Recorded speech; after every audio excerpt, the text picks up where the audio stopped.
Hi കൂട്ടുകാരെ, എല്ലാവർക്കും സ്വാഗതം. ഞാനിപ്പോൾ കോഴിക്കോട് എൻ്റെ നാട്ടിലുള്ളത്. ഇപ്പം ഞങ്ങളുടെ പറമ്പിൽ കുറച്ച് കാവിത്തുണ്ടായിരുന്നു. ഒരേ ഒരു കാവിത്ത് കഴിഞ്ഞ വർഷം കുഴിച്ചെടുക്കാതെ അവിടെ തന്നെ കിടന്നു.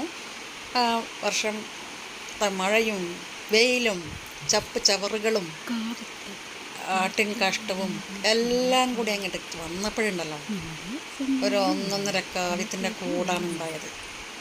ഒരേ ഒരു കാവ്യത്തിനകത്തു നിന്നും 7 തൈകളായിട്ട് വന്നു, പിരിഞ്ഞു വന്നിട്ട് 7 തൈകളും വലുതായി അങ്ങനെ പ്ലാവിലോട്ട് കയറിപ്പോയി. പ്ലാവിലെ ഇലകളൊക്കെ കൊഴിഞ്ഞ് വീഴുന്നുണ്ടായിരുന്നു. അപ്പോഴാണ് ഞാൻ നാട്ടിൽ എത്തിയപ്പോൾ എൻ്റെ ചേട്ടത്തിയമ്മ പറഞ്ഞതൊന്നും പറ്റുമെന്ന്. ഞാൻ രാവിലെ തുടങ്ങിയ പരിപാടി 2 മണിക്കൂർ മെനക്കെട്ടിട്ട് എടുക്കാൻ പറ്റുന്നില്ല.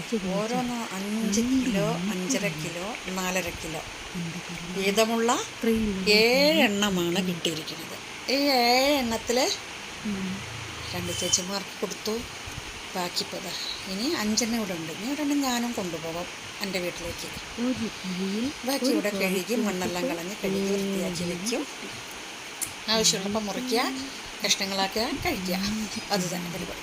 നല്ല ചുമന്ന കാവിത്ത് എന്താ ടേസ്റ്റ് അറിയാം. പച്ചിലകളും ഉണങ്ങിയ ഇലകളും ചവറുകളും എങ്ങനെ കുപ്പയിലെ മാണിക്യം.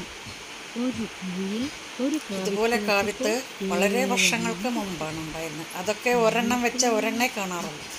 ഇത് പക്ഷേ ഒരെണ്ണത്തിന് 7 എണ്ണത്തിനെ കിട്ടിയിട്ടുണ്ട്. ഒരു കുഴിയിൽ ഒരെണ്ണമായിരുന്നു ഉണ്ടായിരുന്നത്. അപ്പോൾ എല്ലാവരും ഒന്ന് കണ്ടിട്ട് അഭിപ്രായം പറയൂ കേട്ടോ. നിങ്ങളുടെ വീട്ടിലേക്ക് എന്താ ഇതിന് പറയും.